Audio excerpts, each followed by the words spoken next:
Sosok Nurminah, wanita asal desa Bleke, Kecamatan Gerung, Lombok Barat, menjadi korban pembunuhan tragis oleh kekasihnya sendiri, IM. Jasadnya ditemukan dicor di dalam septic tank sedalam 3 meter di rumah pelaku di perumahan Perembun Asri, Kecamatan Labu Api. Lebih memilukan, Nurminah ternyata tengah hamil 1 bulan saat dibunuh. Ia bahkan dikabarkan tengah merencanakan pernikahan dengan IM sebelum kisah cinta itu berakhir tragis. Antara korban dan pelaku ini merupakan sepasang kekasih, dengan status janda dan duda. Sebelum jasadnya ditemukan, Nurminah dilaporkan hilang sejak 10 Agustus 2025. Keluarga sempat menerima pesan dari nomor ponsel korban yang menyebut dirinya akan bekerja ke luar negeri. Namun, keluarga curiga karena gaya bahasa pesan berbeda dengan kebiasaan korban. Pencarian pun dilakukan, hingga akhirnya kasus terbongkar setelah polisi mendapat pengakuan dari IM pada Jumat, 22 Agustus 2025, malam.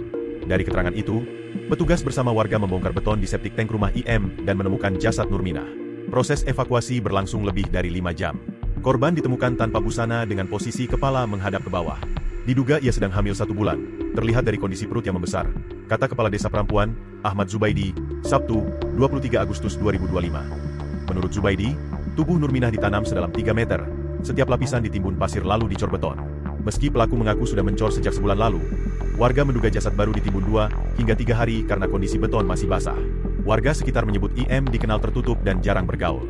Kini, Polres Lombok Barat telah menahan IM untuk penyelidikan lebih lanjut.